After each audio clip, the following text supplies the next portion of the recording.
I'm pleased to be joined today by Dan Bello of Guild Mortgage. Thank you for joining us today.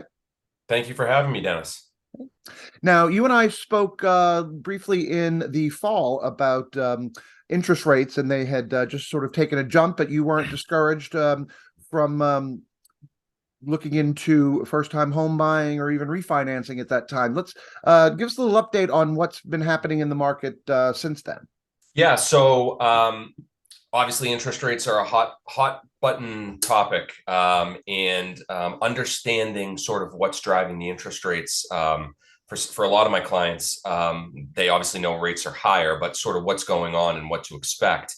And I think we had touched upon this before, and I have this conversation daily. Really, the number one driving feature of interest rates and what brought them from the lowest points to where they are now has a lot to do with inflation, right? So inflation is a driving feature that's been climbing, it's been increasing. And eventually the Fed got to the point where they drastically were taking measures of increasing the federal funds rate with the primary objective of staving off inflation or lowering inflation.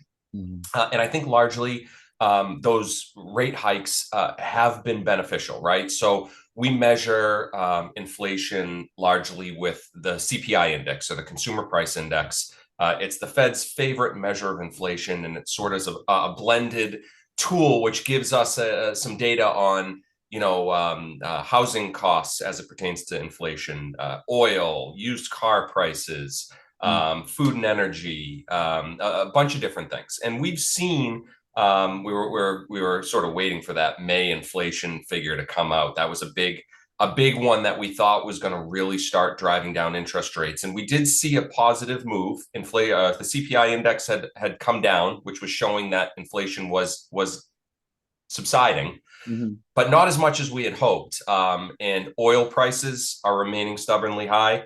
And at the time, used car prices were also showing substantially higher inflationary concerns than we had seen. So Right. we still have middle of June and middle of July new inflation figures that are coming out, which again, we expect to still show signs of that inflationary figure, CPI, coming down. So it should, in theory, help bring interest rates down. But we got a couple other things going on in the background. I want to touch upon those quickly because they were sort of wild cards here.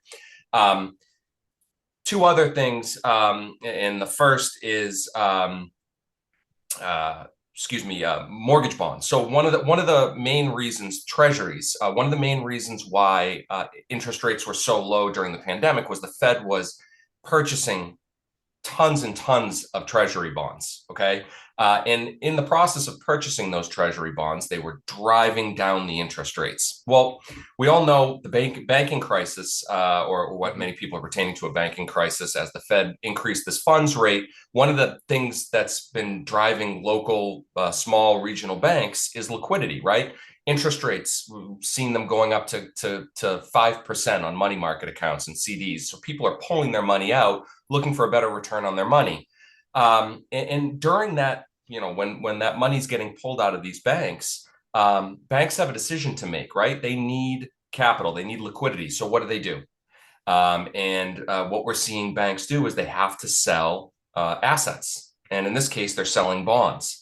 So the exact opposite of what happened during the pandemic, where the Fed was purchasing these bonds.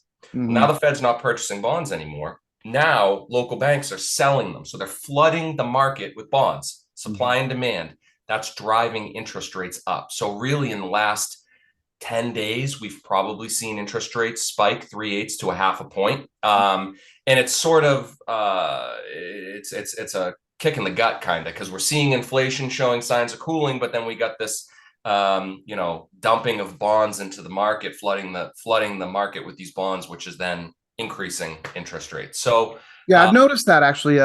Lately, I've been getting, few emails a week from different banks about, bond rates and things like that. That's which has never really happened before. But over the last couple of months, it seems like every bank is offering these 3 to 5 year bonds. yeah, because they need liquidity. So it's interesting. It's counterproductive to this lowering of inflation, which inflation is the key feature that's going to bring down rates.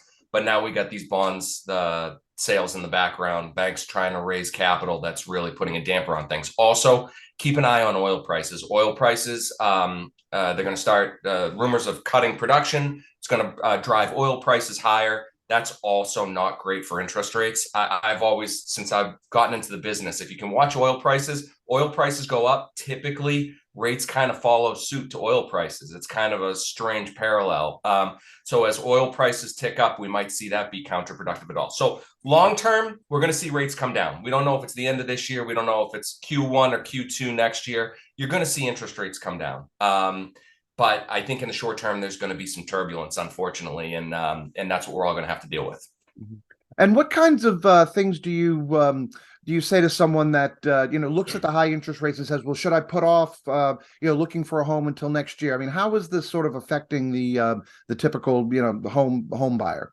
Yeah, so it's a common concern, right? I mean, first and foremost, you have to be able to afford the mortgage payment with the rates they are now. But what I always tell people is a mortgage is a fully prepayable vehicle, right? There's no prepayment penalty. There's nothing that makes it so you can't pay off a mortgage in full. So if you buy a house, you can afford the payment now, and rates do drop from, say, 7 to 5 or 7 to 4.5.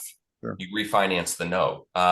So that's the cool thing about a mortgage. And I don't think that higher rates, other than someone not being able to afford the payment, which obviously you shouldn't be taking out a payment that you can't afford or you're going to struggle to pay. But if you can afford to make that payment, I don't think interest rates themselves should be an inhibitor to purchase. I don't think supply is going to drastically increase anytime in the housing supply, which ultimately would lower prices. So without supply of houses, you got to bite the bullet on the rates now. And again, like I said, you refinance that note when rates drop. Yeah. Now, a lot of people, when they're talking about mortgage brokers, only think of buying properties, but you have different products that also assist in people getting their equity out of their home for various reasons. Why don't you talk a little bit about that? Yeah, so in the past, when rates were low, everyone refinanced for the purpose of getting a lower interest rate, which obviously is something that we touched upon. Something that people don't think about a lot is debt consolidation, right? So if someone's got $50,000, $75,000 in credit card debt, and it's not going away, and they're drowning in it, they've got maybe high installment debt payments. The average consumer out there, the average homeowner out there, I think the survey was just done, has about $180,000 in tappable equity into their home. And what that means is, and it's not going to be for everyone, but if someone really needs a sort of get out of jail free card, a cash out refinance allows you to tap into that equity to pay off consumer debt, credit cards, high interest rate consumer loans, etc. And the first sort of barrier, or the first conversation I have with people is, well, yeah, but I'm going to be paying off maybe my interest rate that I have now at 4% for a higher interest rate on my mortgage. And usually what we have to do is look at cash flow, right? So that mortgage goes to a higher interest rate, but is that payment after the cash out refinance, even though it's at a higher interest rate, is that going to provide them substantial cash flow relief, paying off that really high credit card debt? So if their monthly outflow of cash on the credit card debt is $5,000, then their mortgage payment is going to go from $2,500 to $3,500. Ultimately, we just relieve them of $1,500 per month. That could likely, in many cases, help people get back on their feet. Mm-hmm. And provide them a better path moving forward.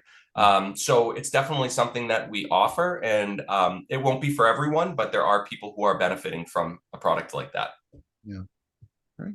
And let's talk a little bit about home renovation loans. Yeah. A lot of people. Totally. So conversation that I'm also having a lot right now is, the house out there that I want to buy for my family, the move up house just isn't out there, right? The inventory is so low. So what are my options? I want to renovate. And when we talk about people about renovating or adding on, there's really two ways of going about it. One is, and 9 times out of 10, this could be the best option for someone, depending on how big the renovation is. Let's say it's a small addition, $75,000 addition. One of the cheapest ways of going about it is to take out a home equity line of credit, which is essentially tapping into that equity that they have. And the home equity line of credit is going to be based on the current value of their home. Mm-hmm. So if their house is worth 500,000 and they owe 200,000, it's going to be pretty easy for them to get a second mortgage for say $100,000 or a line of credit for $100,000 that allows them to utilize that equity and then not touch their first mortgage. So if their first mortgage is at 2.5%, 3%, they're just borrowing a second mortgage at current terms in order to do that renovation project. If the project gets substantial, the one downside to a home equity line of credit is it is a variable rate. So usually when I talk to people about larger projects, sometimes we talk about maybe a cash out refinance on a traditional fixed rate mortgage just to keep the payment from fluctuating. But if someone's borrowing a smaller amount of money, they think they're going to have the ability to pay it off in a short period of time, home equity line of credit is a great vehicle to do that. Now, let's talk about the example where someone owns a $500,000 house, but they owe $400,000. They really don't have any equity based on the current market value to do a second mortgage. So they would have to look at something like a renovation loan. And the difference between a renovation loan and the home equity line of credit, other than it's a standard mortgage, is that it allows you to base the amount of money that you can get on the after improved value. So if your house is worth $500,000 now, but after the renovation, it's going to be worth $750,000. They're going to base the amount of money that they're going to give you on the $750,000 number versus the $500,000 number. It's a great product for someone who's in that situation. Maybe they have 20% equity or sometimes less, and it's not going to allow them to tap into that current market value. But it will allow them to get the amount of money they need to do that project based on the after improved value. So another really popular type of loan right now, just based on families growing and potentially not able to find the house easily, that would allow them to sell and buy. Now, so it's the beginning of the summer, and you touched a little bit about the lack of real estate inventory housing wise that's been out there, and I know you're not a real estate agent, but you talk to a lot of real estate agents. So what's your outlook for the coming months? Is inventory going to improve, or are we looking at still a dearth of property? Yeah, that's a wild card question. I don't know if anyone's going to be able to answer that exactly. I do anticipate that the concept of these higher rates is eventually going to get to the point where people have to move, right? I mean, families can't stay in their first 1,200 square foot ranch that they bought before they have kids, and now they have 2-3 kids. Eventually, people are going to have to move. And I think people are warming up.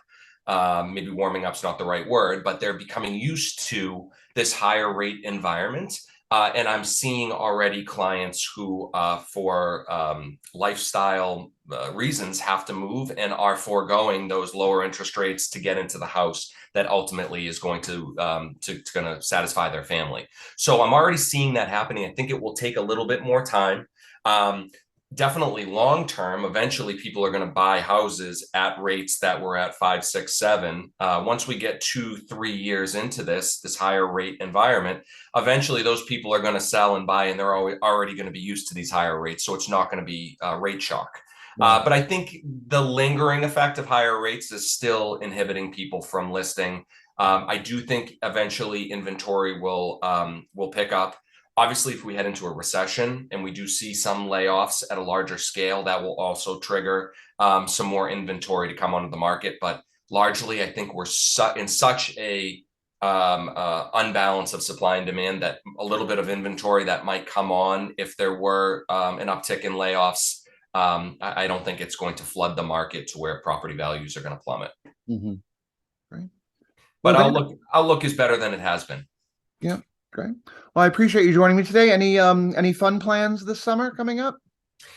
Enjoy the pool, enjoy the kids, right? So looking forward to some warm weather and keeping the wheels turning at work and having a nice work-life balance. And yeah. Great. Well, this has been Lender Spotlight. Dan Bello from Guild Mortgage. I really appreciate you joining us today and sharing your insights. Thank you for having me.